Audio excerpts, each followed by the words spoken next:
Hello, race fans, and welcome to Shift+F1, a podcast about speedy race cars. Danny O'Dwyer here, coming at you live from beautiful Las Vegas, Nevada, home of the world's most expensive Formula One race that I don't know anyone who's going to it. Attempting to replace the irreplaceable Drew Scanlon for 1 week, who is currently busy on assignment with work duties with GDC, the Games Developer Conference, hitting the local, apparently rain-soaked San Francisco. I wouldn't know because I'm... More than rain-soaked. I saw, like, wild winds blew in. Yeah. Like ferries were aborting their run across the bay. Oh, no.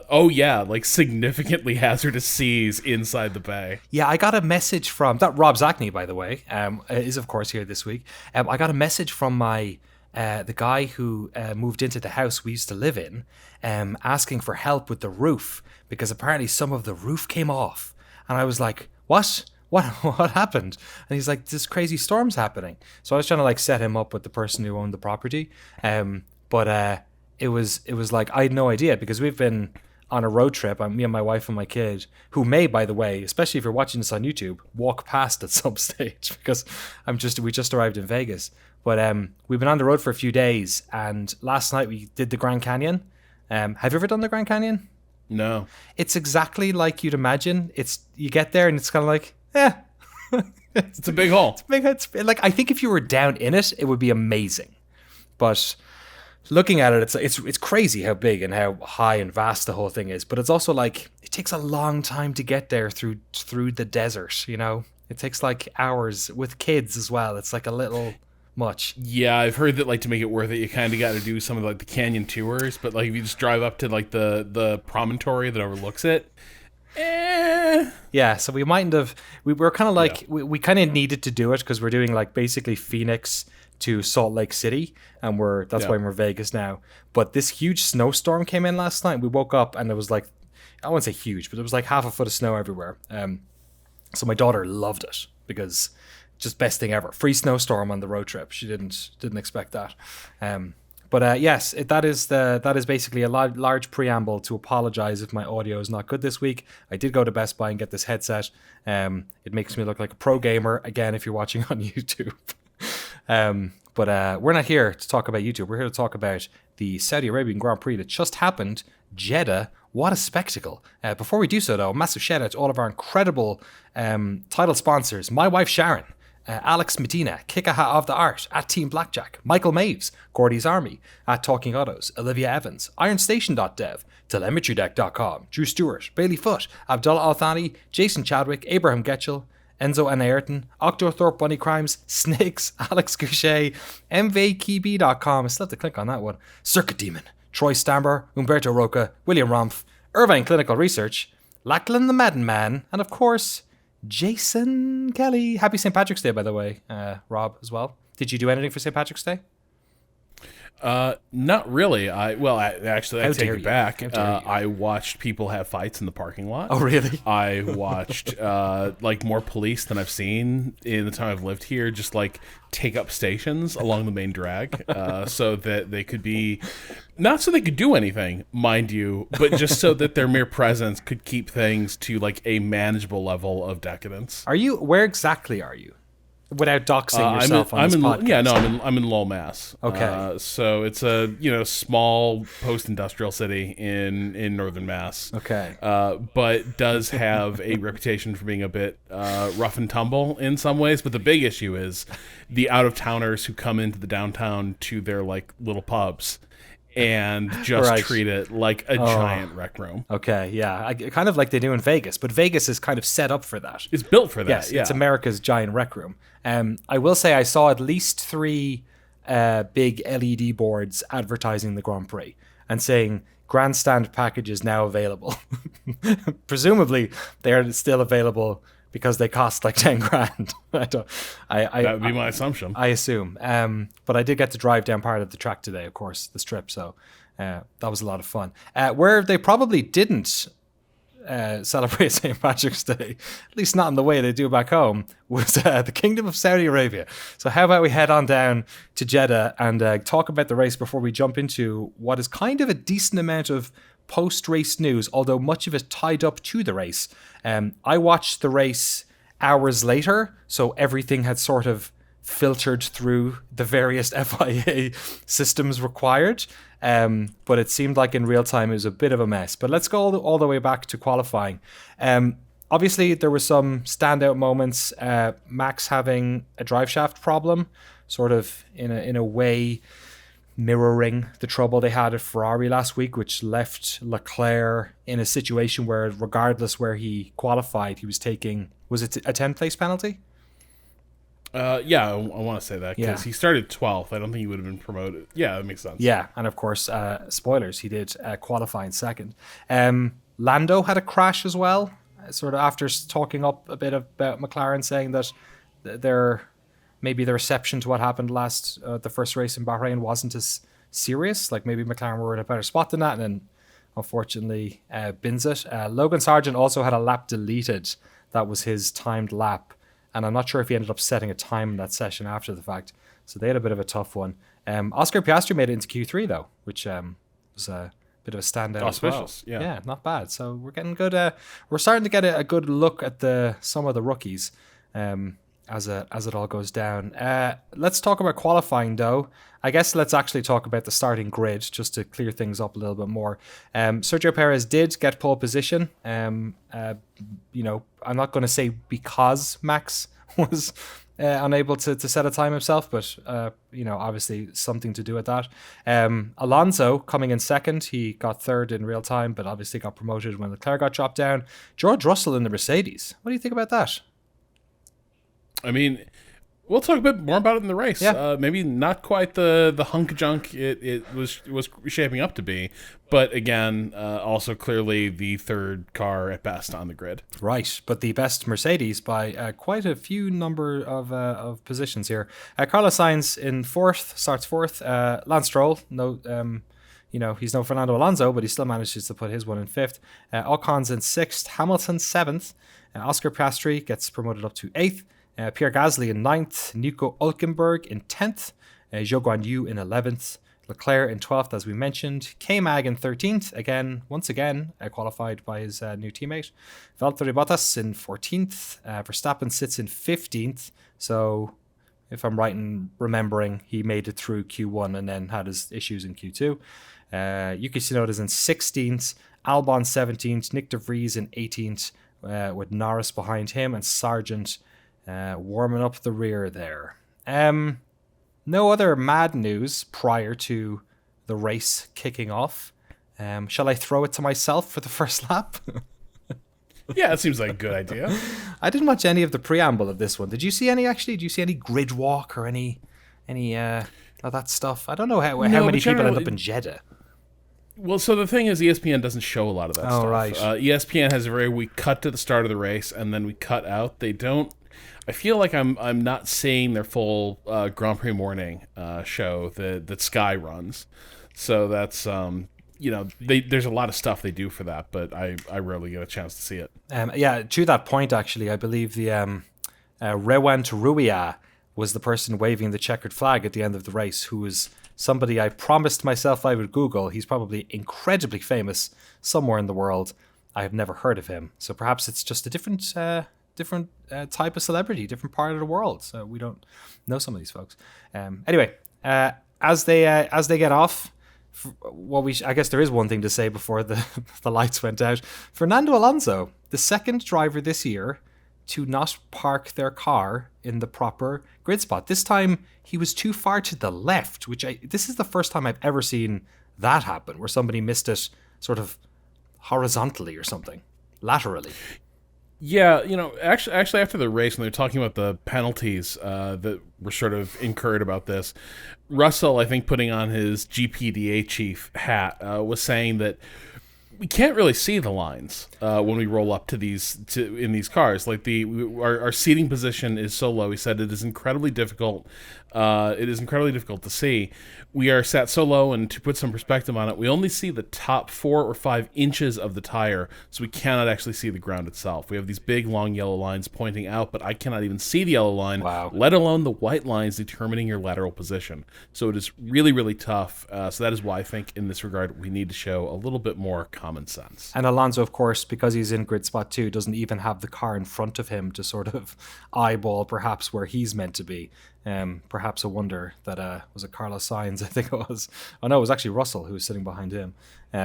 Wasn't in the wrong spot. Yes, so lights out and away they went.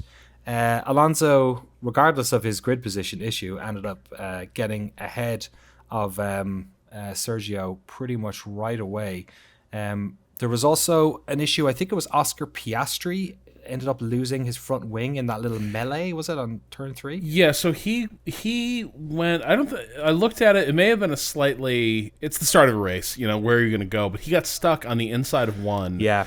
And you know how, there's a fair bit of room off to the left through 1, but it narrows, it, cuts back in as you make the other part of the chicane, and he got completely squeezed by Gasly there. No, I'm not sure Gasly actually knew he was there until it was too late, but yeah, either way, Piastri had his wing busted off, by the time he was clear of 2. I felt bad for him because we always look at rookies at the starts of races and see how they do, and like you said, I don't really feel like this was much of his fault. It was just kind of, it's a tight track, and like you said, he got caught between a bunch of different people.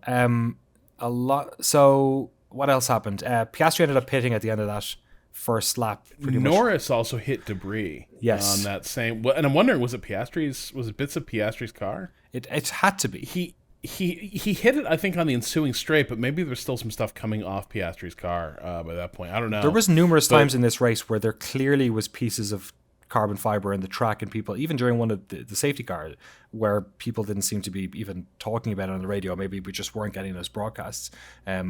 Norris didn't come in for his front wing until lap 3. So I don't know if that was an issue, if he did collect something on the way or if he hit somebody. But obviously not great for Piastri or him, because this was a one-stop race basically. So both of them. Leclerc got off to a great start. He threaded Zhou and Hulkenberg were the 2 spots in front of him, and he did the total video game thing of you just point your car between them and floor it, and sailed through before they could really react. So he made up some good ground, right there at the start. The thing that caught me out is Verstappen started carving through the field very quickly later in the race, but actually his first lap, really until DRS was activated, he was keeping his nose so clean. Yes. He was backing out of, there were points where it looked like maybe he could have attacked. Didn't. He was not going to do anything until basically it was a lock with DRS on the start-finish straight. And it basically was then, right? I think that's something we'll probably talk about a lot, is the Red Bull DRS supercharge is really something to be to behold. It's just the amount of, I don't know what's going on with that rear wing, but it's just able to gobble up. I forget what they threw out a number. It was an extra, 16 miles an hour or something over everyone else on a straight one side open. But like you said, Verstappen took his time to get up there. By lap 3, he was in 13th. Perez passed Alonso on turn 1, basically once the DRS window opened in turn 4. On lap 4, Alonso didn't contest it all that much, which I think is understandable. By lap 7, Leclerc has passed Gasly to 8, and Verstappen has made it all the way to 11th. By lap 9, Leclerc is passing Hamilton into 7th, so both of them are making their way up. Verstappen is now into 9th by lap 10, getting past Pierre Gasly, another person he's got some history with. At this stage, we hear the radio message on 11 from Perez saying front right is a concern, which I think may have been a reference to, it looked like he locked it up. Was it on lap 1? I want to say. I think it was when he was trying to defend against Alonso. That front right tire. Although I don't think it actually ends up rearing much of a turning back up later on during that race. No. Lap 12, Verstappen once again. Part of this race is very much the Verstappen watch. He gets past Lewis Hamilton into 8th again, making it really easy. And then we start to see the first of the pits coming in. Hulkenberg and Zhou. Leclerc gets past Ocon on the next lap into 7th. That's lap 13. At this stage, Alonso's delighted. He's saying the tires feel good. We can keep this going. Sainz pits, or he's on mediums. He's pitting, or he says he's going to pit, but then he fakes him out and Stroll comes in. What did you make of that? Because he didn't end up pitting for 2 more laps, and it ended up being one of the best strategy calls of the day. Yeah, they're saying this sort of signaled that the overcut was the play here for this race. Stroll, some cars didn't seem happy on the hards. Stroll's didn't, and maybe that would have eased if he'd been able to keep racing. We'll get to that in a second. But Hamilton was also saying from the start that Yes. He felt the hards were not a good tire. Though it seemed like a lot of people who went to hards early didn't struggle with them. I didn't hear a lot of ongoing chatter about the hards underperforming. So maybe it was just like with a fully laden cars that the hards really started. You started to really feel that lack of mechanical grip. Yeah, I was almost waiting for it after Hamilton had been sort of complaining about them so much. But like you said, yeah, maybe just a different situation with track temperature, bit less fuel on the tire. Or maybe Hamilton's struggling a bit at the moment. We'll sort of talk a little bit about that later. Sainz does pit on lap 16th and then comes out ahead of Stroll. As you said, the overcut. We talk about the undercut a lot, which is when you pit ahead of the car that you were sort of fighting with in an attempt, the car that you're behind, in an attempt to jump them once they pit, that you've made enough time up. The overcut is basically the opposite of that. Somebody else pits and then you push hard and attempt to get past them. And because of the way the new tires are working and the sort of relative difficulty it is in getting those new tires up to temperature, the overcut we saw last year a couple of times, but definitely in Jeddah is a massive advantage. There's a couple of bit more interesting bits about. There's a kind of a bit of a jiggery pokery when it comes to people pitting and folks in and out of position here. Leclerc pits. Verstappen gets into fourth, but he's not pitted yet. Ocon then eventually pits. Leclerc, who's now in eighth, also comes out ahead of Stroll, so he also did the overcut a couple of laps later. Well, so this is the thing. There was a lot of like, wow, the overcut's really working, and Stroll really got done dirty by that pit strategy. Stroll just but he bad. was losing power. No, Right. he was losing power. Right, yeah, you're right. So the comment he made after the race was that like.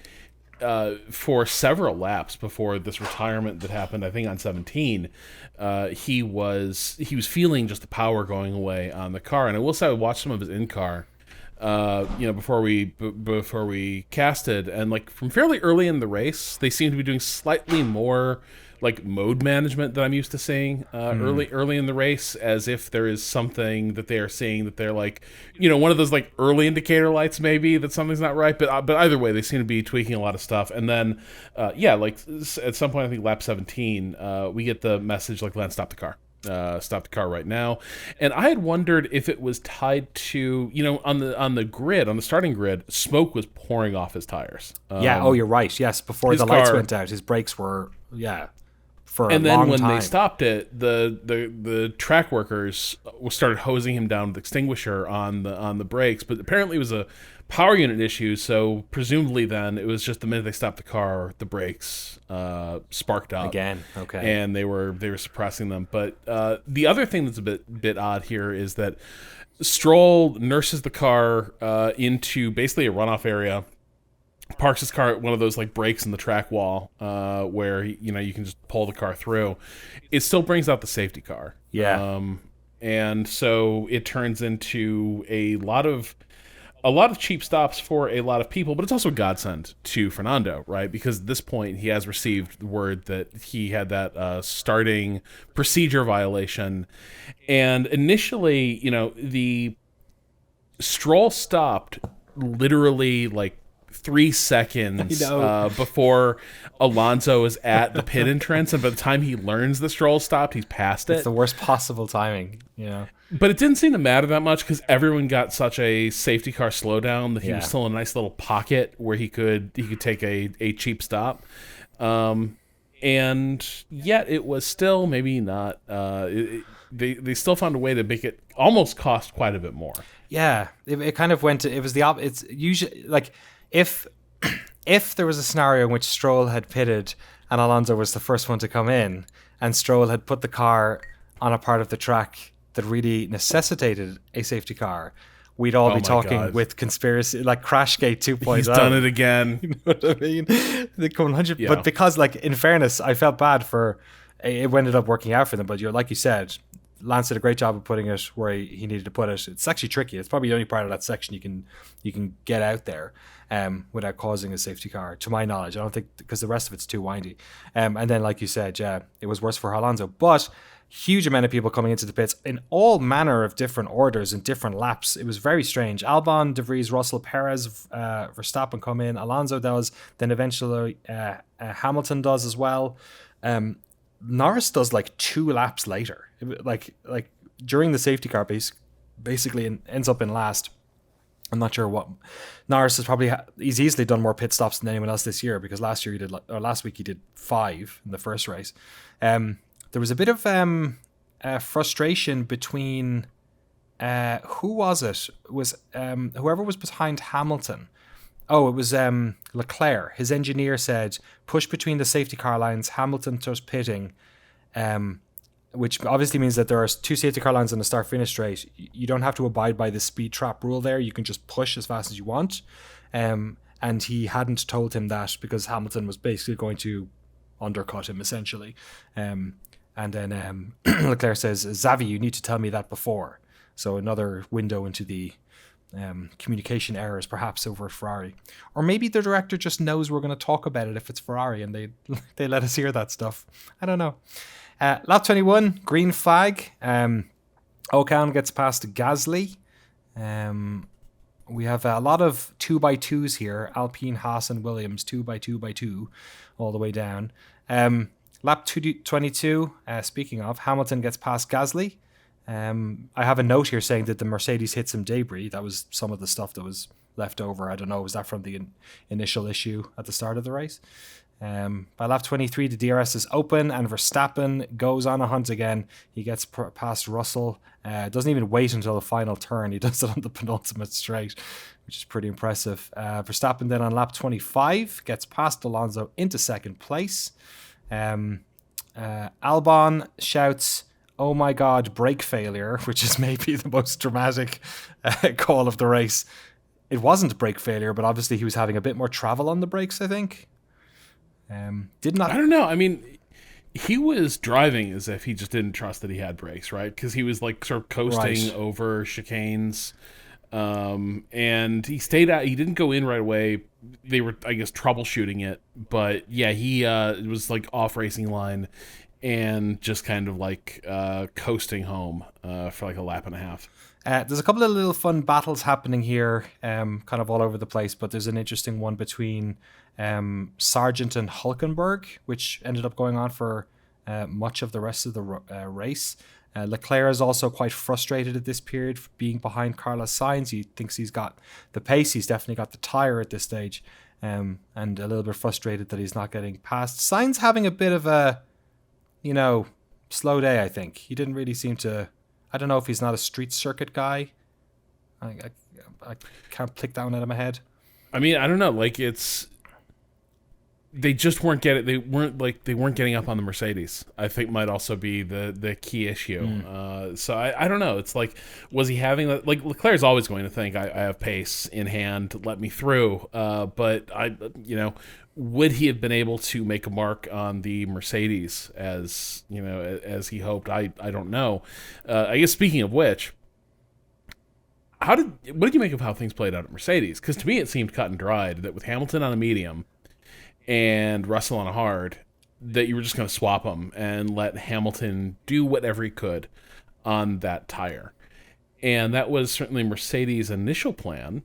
But Russell kind of backed them off, and said, "Well, I haven't even been pushing. Let me take a crack at Alonso," and he didn't come close. Like it was, but he did. In fact, he did like create like a 6-second gap between him and Lewis, which he kept. That was the thing. Yeah. Like Hamilton was right there in DRS zone. Did Russell use up the last of Hamilton's tires, not letting him through? I don't know. Yeah, but it was the first moment I was like, oh, we're out of the whole like Lewis is one of my heroes. He's just such a great teammate and guy. I love him. We are now in the like, hey, let me drive my race. And in fairness, if this isn't a vibes based industry, but there's a lot more positivity on Russell's side of the garage. He is out qualifying. I mean, he is racing very well. Like the talent of George Russell is I don't think anyone questions it. You know what I mean? Like, people question a lot of the talent across the grid, especially with some of the drivers who were prodigies who are now sort of in year 4 or whatever. You know, it's kind of put up or shut up time, and Russell's always been great. And Russell doesn't have to beat Hamilton. He can let time beat Hamilton. Right. I think is the other thing. So he can be like, and I think this is there's no pressure. You're right to do it, right? And I think it's also going to allow him to play the team differently, because Hamilton had, like we talked about this last week, he's frustrated. He wants like things to turn around fast. Russell does too, but he has the luxury of being like, but I'm just here to support the team, and I'm Mr. Easygoing. But either way, this was kind of if Hamilton had had more pace and had pressed the issue, I think this would have been more eye-popping in terms of how it played out. The fact that Hamilton could not hold on to to Russell's spoiler effectively meant that the issue was kind of mooted. Yeah, and it's not the only piece of team orders or team fracas we're going to have to talk about today. Speaking of which, Verstappen freaking out about his drive shaft issue at speed, which is a particularly specific complaint to have, but he knows a lot more about Formula 1 cars than I do. It ended up not being something that caused a lot of issues, I don't think, especially regarding how he took the last couple of laps of the race. But again, it was one of those things where we're all sort of on tenterhooks as a result of it. The same with Perez complaining about his long brake pedal. Sometimes I do wonder if, you know, because we're getting this selective team radio, do we get team radio that helps to drive the story of the race and is not maybe, you know, if Logan Sargent's complaining about his drive shaft, are we hearing about that, or are they going to play that stuff up? I guess it's kind of impossible to tell. Lap 42, Nick De Vries gets past Logan Sargent. Good battle of the rookies going on there. So the thing that really caught my eye there is that he really sort of bullied Sargent aside, like just put the elbows out, like move over. And Sargent was pushed so far out that he was out of position, offline, getting a bad exit out of the corner. Norris seems like he could have just gone through, and the McLaren doesn't have the horses to go through.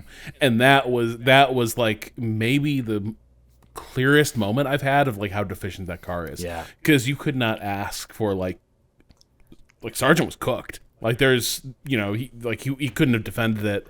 You know, and Norris had nothing. You know, in the tank to deal with that opportunity. Yeah, they were especially poor on DRS as well. You could really see it there. We'll talk a little bit more about that later. At this stage, we're at sort of lap 43, 44. Perez isn't sure about what's going on in terms of, you know, is he keeping the position? Max is behind him.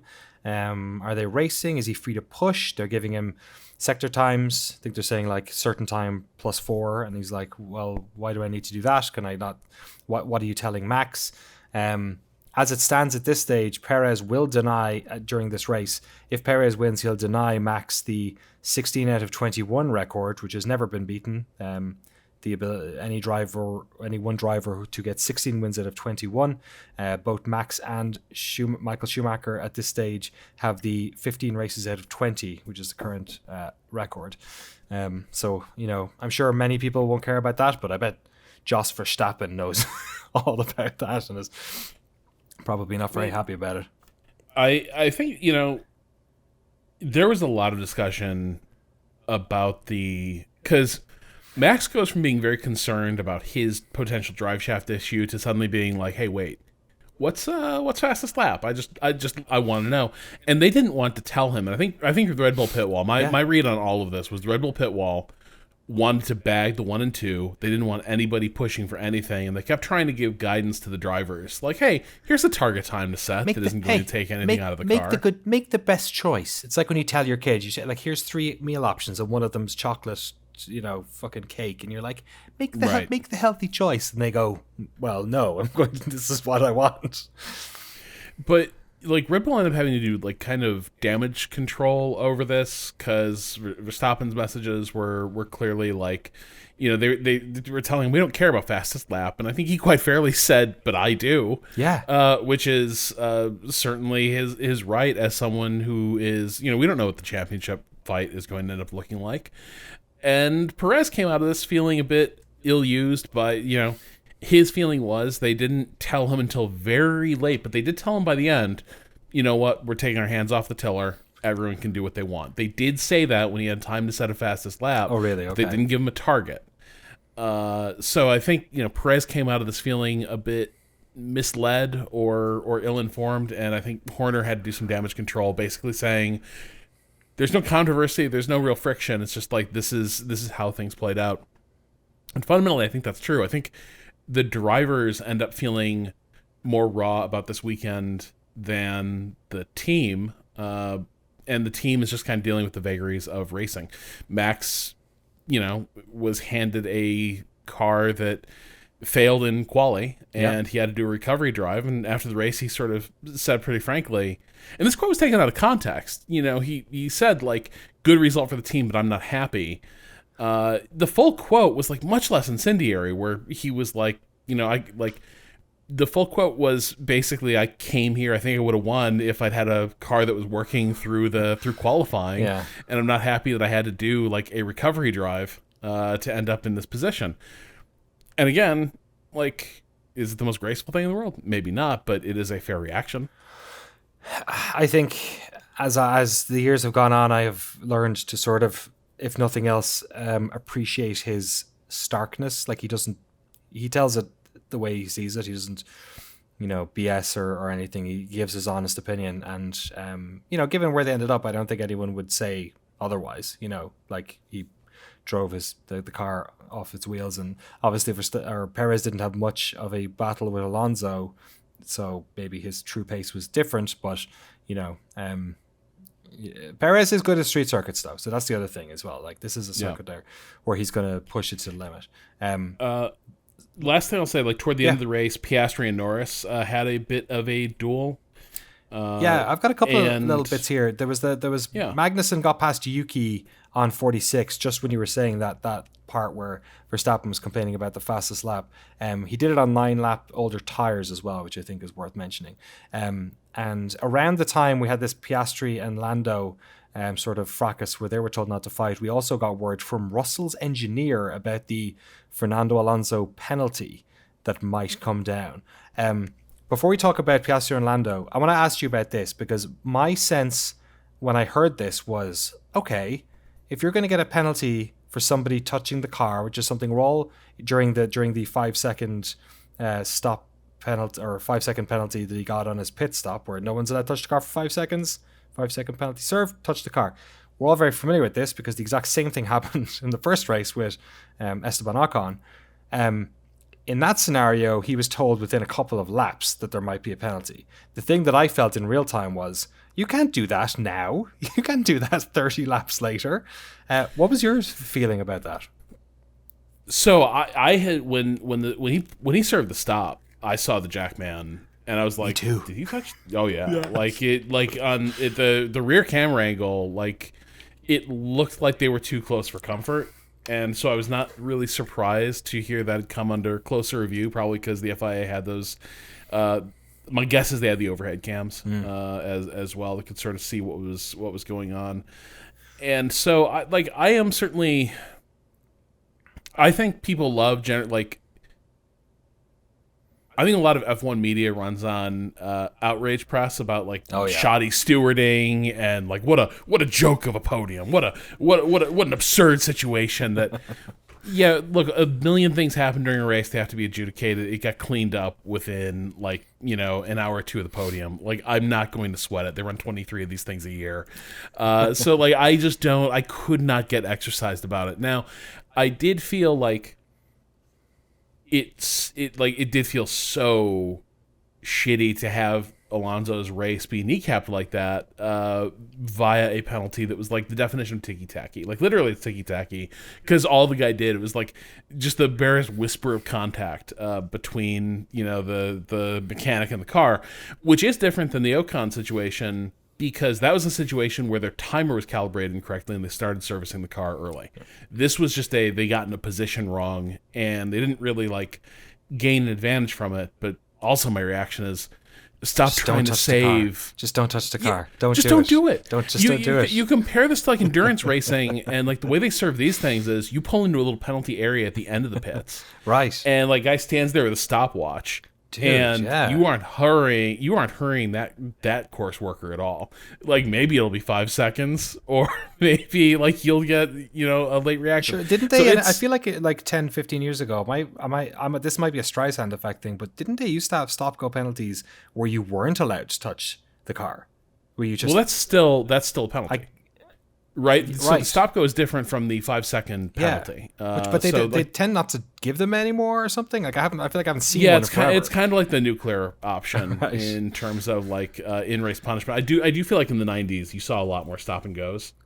So it does ruin your race. They've taken steps to get that out of there. But yeah, so my reaction was, this seems disproportionate, but I wasn't like totally surprised. I was glad the penalty ended up being vacated. Don't touch the car. It's the same mentality that we have when people are like, do you want to come in for a new set of tires so you can set a fastest lap at the end of the race? You're like, well, do you really want to do that? Because it's the risk reward thing. Yeah. It's like, if you like to save that 1/10 of a second, getting into position after you served your penalty, there's a chance you end up costing yourself like another 5 seconds plus whatever the pit delta is at that track. Like, it just seems disproportionate. If I'm teams, instead of like complaining about the officiating quite so much, I would probably just have my guys stand off maybe at a extra pace.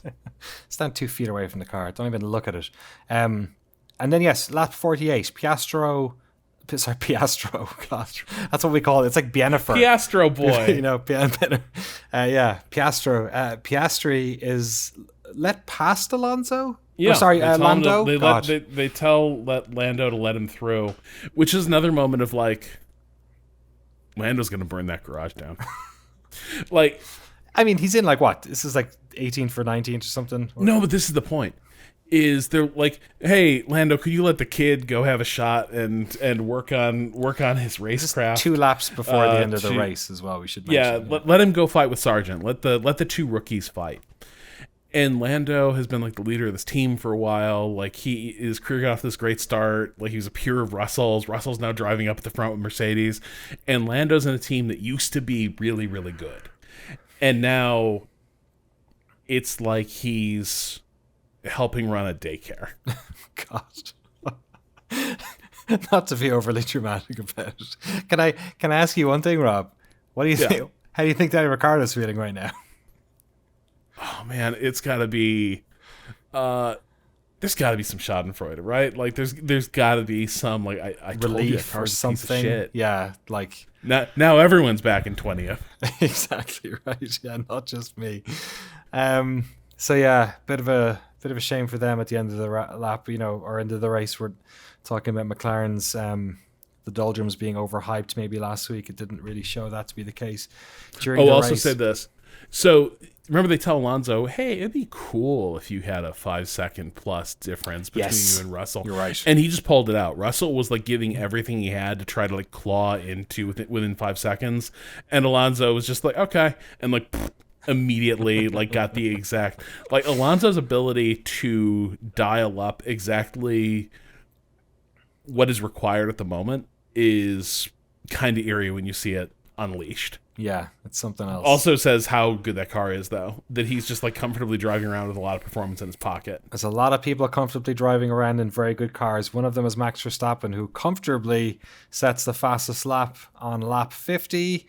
As we talked about it, Russell ends the race 5.1 seconds behind Alonso, who gets his 100th podium behind Max Verstappen, and of course, your race winner, the man who loves street circuits, Sergio Perez.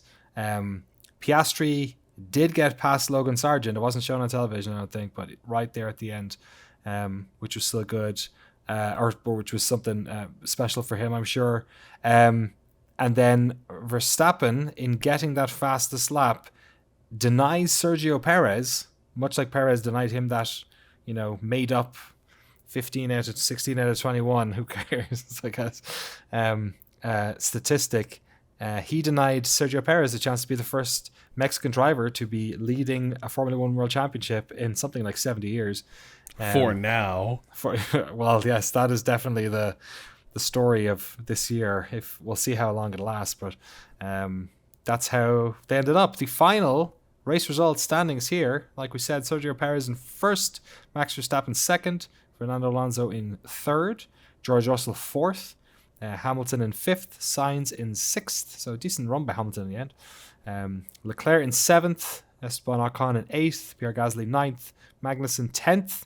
Had a much better final sort of quarter of the race. Ended up getting past that train of Zhou, Hülkenberg, and Tsunoda.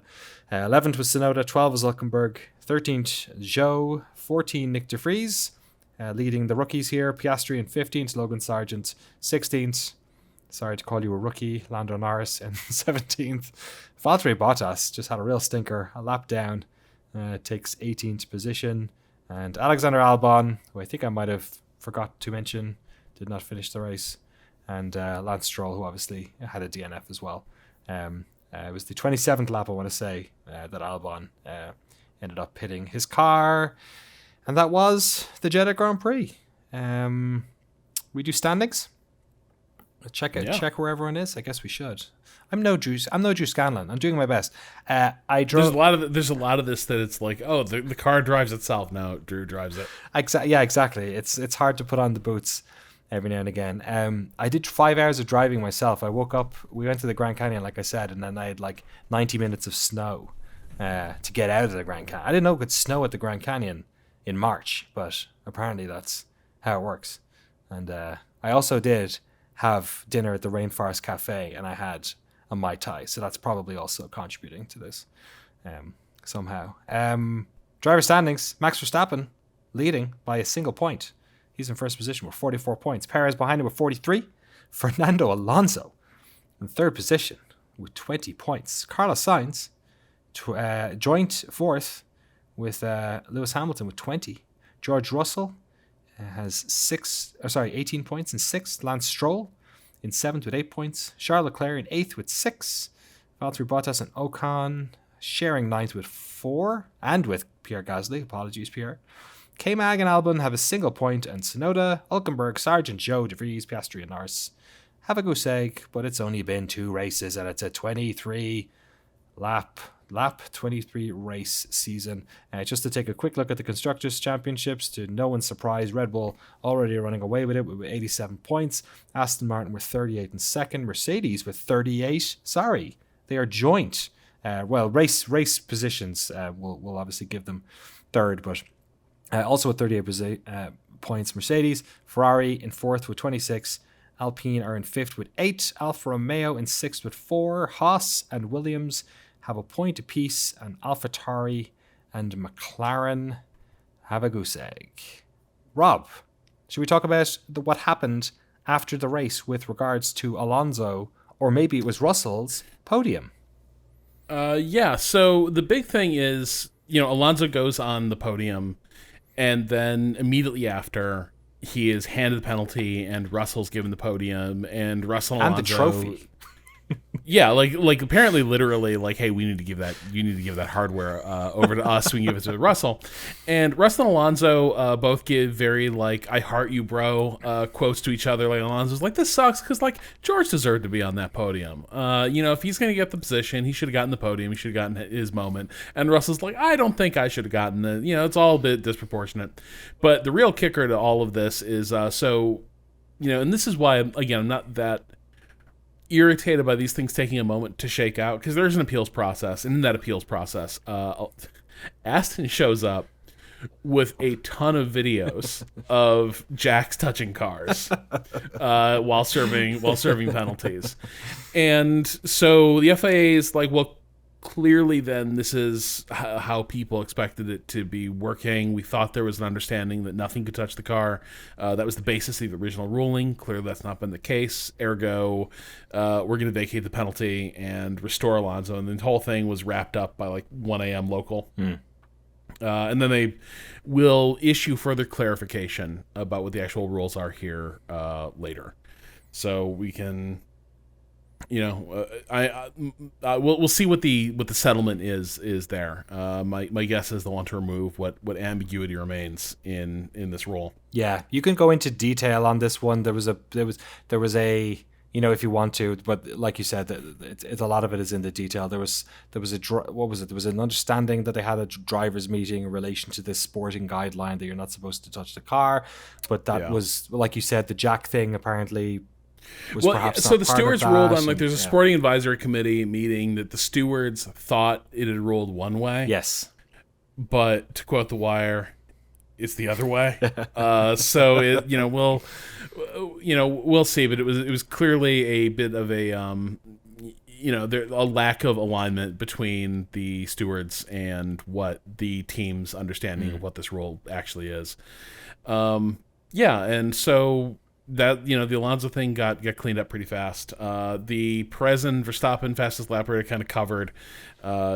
Each driver feels a little bit, came out of this feeling a little bit distrustful. The thing I'd say is, like, Perez over the radio and in the post race, he does seem like a guy. He seems a little hunted, and it just reminds me of, like, Red Bull's a place, I think, that breeds paranoia. And it must be challenging as well, being somebody who is, fighting for the moment for the championship, but in a organization that is very much set for the other driver, who is also a two-time world champion. So it must be like an awkward situation, you know what I mean, for them in some way. I don't know. Yeah, I think ultimately Sergio's gonna have to do it on track. Yeah, like I do think if he can show that he's like, hey, I can bring it to max and I can win this championship, I do think the inclination at Red Bull is, like, let them fight. And I know that everyone has believed that Red Bull is in the tank for Verstappen, and I tend to believe that too, except this is a team where it is in their DNA to let Seb Vettel and Mark Webber almost annihilate a championship lock because they are feuding so intensively. And they let Ricciardo and Max go at each other pretty hard before Ricciardo pulled the ripcord. So, my feeling is, if Checo can, like, show in a straight fight that he can take it to Max, he will get maybe not equal treatment, but, like, close enough to let him have a viable title challenge. Which I think would be great. Great for Verstappen as well. But obviously, who amongst us wouldn't love to see Checo? When he won that race in, I think, was it Bahrain? Yeah. Was it when he kept his? That was I think it was when they called the Sakir, right? Where it was you're right. The other configuration. Yeah. But yeah, that was a masterpiece of a drive. But yeah, my feeling is, like, a drive like this is nice, but it ain't gonna do it. Max was hobbled by a bad qualifying session and the mechanical issue. So, to be continued as to how this plays out. Absolutely. Other bits of news, this just cracked me up.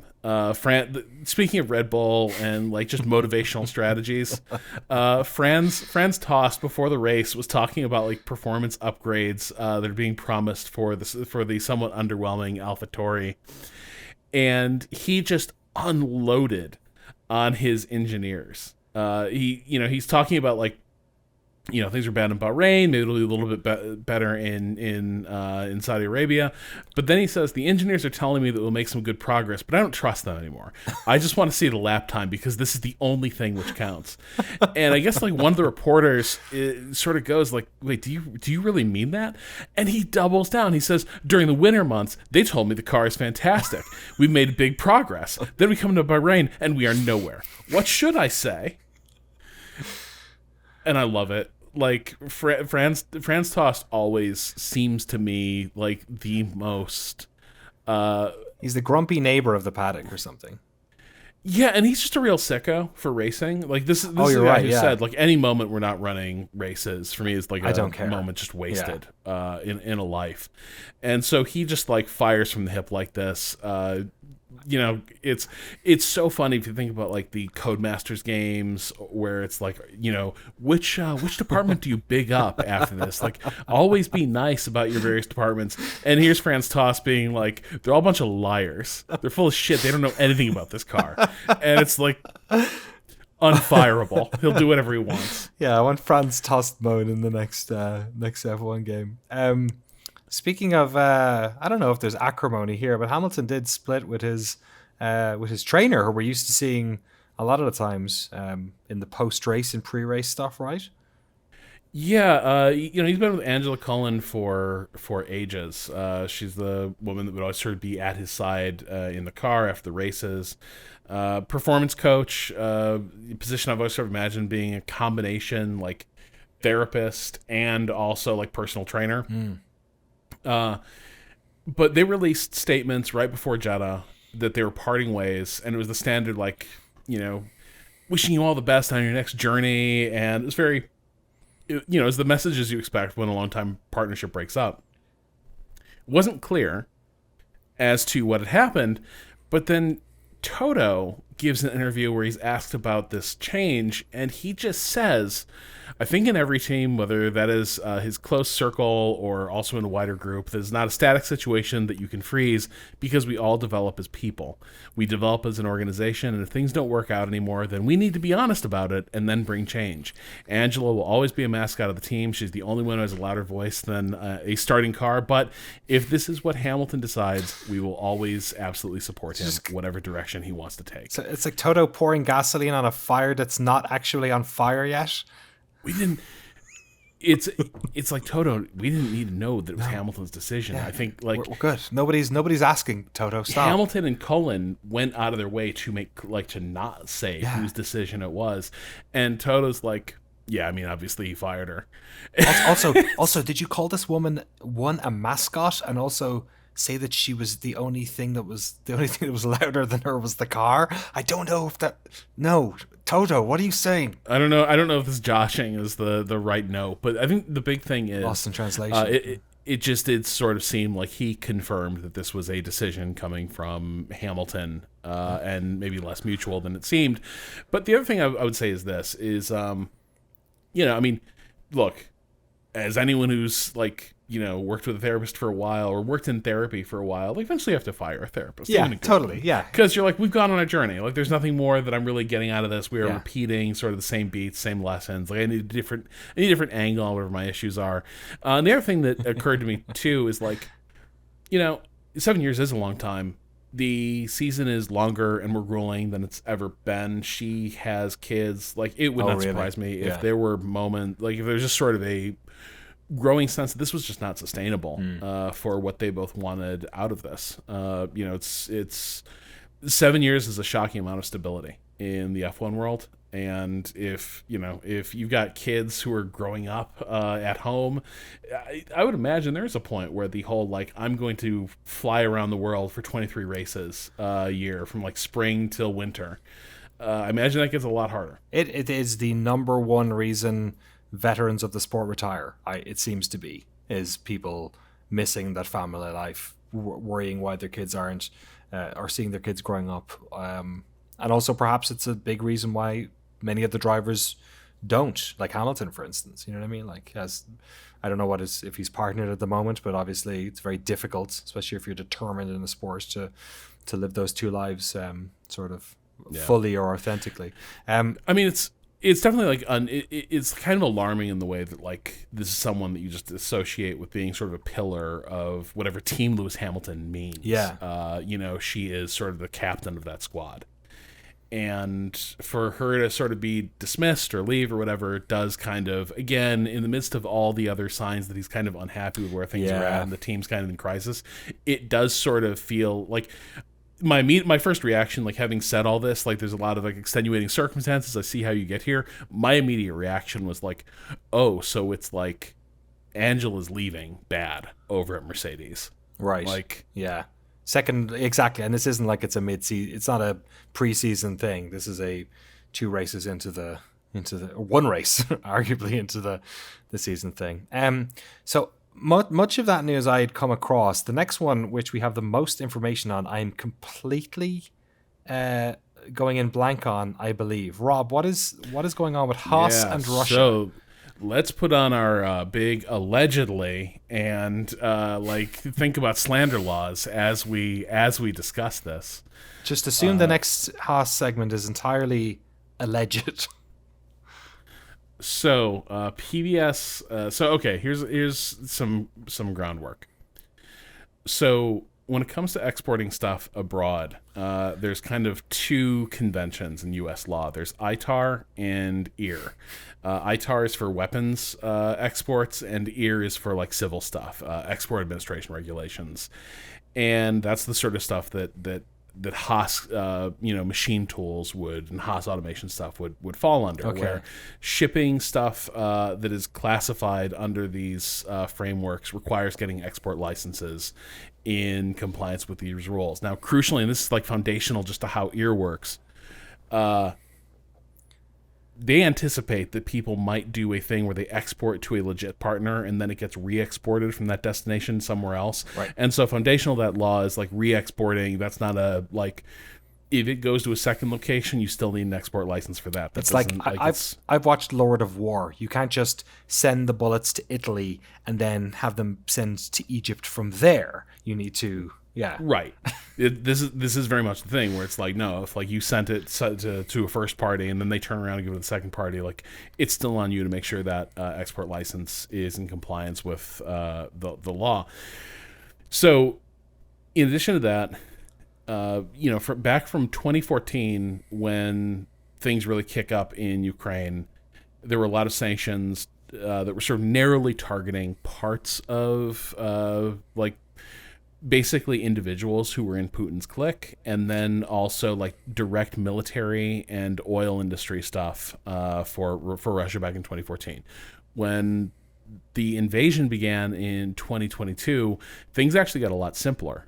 Basically, doing business at all with Russia became like effectively illegal. Like, right. I was talking to Matthew Galt, who is a like national security and military affairs reporter over at Motherboard Advice, about this, and he's like, he's like, basically, you can follow the McDonald's rule of like international trade, where like if McDonald's pulls out of a country because like they can't comply with the law because like having franchises there, that means that you can't be there either. So like, yeah, it's not the canary in the coal mine. They're the last thing that sort of can hold out, as it were. Okay. The minute a company like that is like, okay, we're bouncing. Wow. Okay. That means like that there's just no way that you're going to get business done here. So in 2022, one of the ways that these sanctions are carried out is the Bureau of Industry and Security. It's constantly adding companies and people to what's called the entity list. Okay. Where they're identifying now companies, individuals tied to a like sanctioned nation, where if you were working with any of these people, in addition to the EAR stuff I mentioned above, there's going to be additional requirements you have to satisfy for like export licenses. Hint, they're basically going to be unsatisfiable, and you're just not going to be able to do anything. So that's been the status quo for about a year. Last week, PBS NewsHour released a story basically based on the fact that Ukraine's Economic Security Council filed a report, like a whistleblower report, to the U.S. Treasury Department, which oversees broadly all these things, accusing Haas of making direct shipments to Russia in contravention of the sanctions. And when just to clarify, when we're talking about Haas, we're not talking about the Formula One team. We're talking about the parent company that does all manner of different motorsport and engineering operations. And in this case, it's much more the engineering stuff. Like okay. if you look up Haas automation, I think I was losing my mind over a video about this last year. They have like really advanced CNC like fabrication machines, which we often reference in our preseason primers as funny because they are one of the teams who buys most of their equipment, even though arguably what they do is make a lot of. I know it's not like Haas for F1, like. But Haas F1 can't afford Haas automation stuff. Yeah, okay, fair. I think is the rule here. But so this whistleblower, because Ukraine's Economic Security Council, I guess, is like more of a watchdog group than an official body. But so they had tipped Treasury to the fact that by trawling like Russian data, they found like Russian government disclosures, same way that we have our own disclosures, saying like, there's publicly available information about like how the bureaucracies are working. They found evidence that Haas's partner in Russia and Belarus, Armament Management, was sending Haas equipment to Russian manufacturers that are on these sanctions lists. And Haas, has denied that is true. They sort of said we obviously stopped all shipments the minute the war broke out and the sanctions were applied. But NewsHour said that they looked at customs records, and those records show that shipments continued for months after the invasion began. In the transcript of the segment they ran, they counted 18 shipments made to Russia directly from Haas, worth $2.8 million from March 4th through October of last year. Mind you, these are not Haas is not the only company caught up in this. Siemens and DMG Mori, I think German and Japanese precision tools companies, were also implicated in this. Haas has issued a very stern denial that any of this is true. They sort of said that they terminated their relationship entirely with this company, Abamet, and since March 3rd, they have not shipped anything to this partner or anyone else in Russia, and the PBS report is in error. So that's kind of where things stand, but we don't know what happened here. My assumption would be NewsHour is a pretty established organization. They would not have said that they saw shipments through October unless they saw pretty compelling evidence that there was. But Haas obviously denies this, and presumably if there's some smoke here, this will eventually be the sort of thing that you end up with a day in court. The penalties are pretty severe. I was about to ask, what does the sort of the day in court? There's the court of public opinion, obviously, and there's issues of how we morality of anything. This is fairly deep in the grains of international trade we're talking about here, so it's not exactly like a pop star playing at a gig somewhere where maybe people wouldn't be happy. But there's obviously an element of that. But yeah, in terms of financial penalties, which presumably is where a lot of this comes down, and maybe some sort of legal retribution for individuals, what's likely? Because I assume a lot of this stuff is fairly written into law. Yeah, I have no idea what's likely, because I don't think there've been that many cases brought on this stuff. But so the thing is, unlike a lot of regulations where there's kind of an assumption that if a company does something wrong, but it's a gray area, you don't hit them that hard, etc. Sanction stuff is different. That if you did stuff in good faith but based on a misunderstanding of the law, that's still on you. And so the sanction stuff tends to be a little more hard hitting. You kind of got to prove more innocence than just ignorance when it comes to that. But the penalties can go up to $1 million per violation, and I don't know what does violation mean one shipment, or does it mean for every single item that Haas shipped to Russia allegedly? Would they be on the hook for $1 million? And in the case of individuals involved, it can bring a pretty healthy prison sentence, 20 years. So, and then there's other penalties and sanctions that you can be rung up for as well. And obviously, federal prosecutors, these are all tools in the kit of federal prosecutors to sort of deal effectively when you're hashing out what a settlement is going to look like. But yeah, this is to me, this looks like a pretty serious situation for Haas. Obviously it's early days. Maybe there's a completely unfounded accusation based on some misunderstood documents coming out of Russia. But if there's something to this, then my expectation would be that Haas and Haas Automation and Gene Haas are in some fairly hot water. All right, we'll wait and see. Perhaps a lot of this will happen behind closed doors, especially if the DOJ gets involved and all that. Oh, sorry, go on. I remember, I believe Gene Haas actually did, he got convicted of tax fraud back in 2007. Oh, really? So it would not be the first time that Haas has run afoul of some regulations. Right. Yeah. Similar in a way, I imagine, tax law is to sanction law, where there isn't much black and white when it comes to whether or not you did the right thing, and they certainly don't apply penalties in a grey matter either. Rob, thank you very much for the continuing. Haas just keeps it. This isn't as sexy as the rich energy stuff, but Haas continues to give us sort of extracurricular news for us to enjoy. Well, I think this is often the case. Like it's maybe not as sexy, but it's way more important. Right? Yes, like true. This is they got conned by a snake oil salesman. This is like our sort of industry leading equipment has ended up like fueling arms industries on both sides of a major war. Well, that's the issue, because the implication is that some of the stuff that's being used here is, of course, being used to create, perhaps not armaments in particular, but perhaps it also maybe allegedly also other things for the war effort. Yes, we'll keep an eye on that one. Absolutely. That all the news we have this week? Decent amount there? Yeah, it is. Awesome. Terrific. Thank you, Rob. I couldn't do much news prep this week because I was driving through the beautiful Arizona. Have you ever done any road trips yourself? Any cross country or East Coast? I mean, not. We've done moves. We've done a couple driving from East Coast to Chicago for the holidays, but never quite the let's throw everything in the car and go see this great land. Yeah. Well, I've been enjoying it for these past few weeks. Also got me out of GDC, which was a complete accident, actually. If you would like to live in the wonderful world of fantasy, but not this beautiful country, but the country of fantasy Formula One, I miss Drew. Do you? I miss Drew. He does so much better at this. You can head over to our Shift+F1 Fantasy League. There's a link in the show notes to our league. You can put the code in there.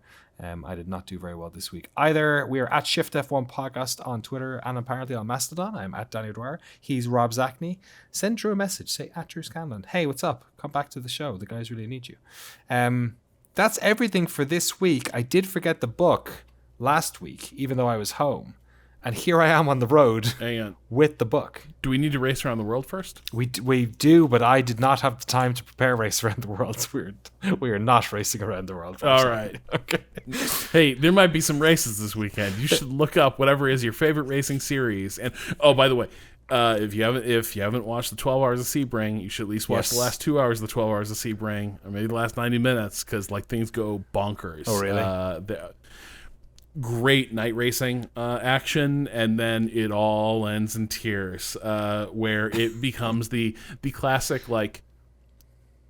how many cars are actually going to finish this race? Oh, terrific. Yeah. Oh, wow. Okay. Real endurance racing hours of who is going to be left standing once the dust clears.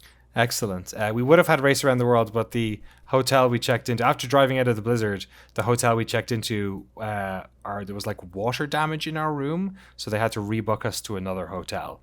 So between that and my 4-year-old having been stuck in a car for 5 hours, I was on the edge of panic attack and went, you know what? Race Around the World can wait. But the book is here. So let's read something from March 22nd in the history of Formula One.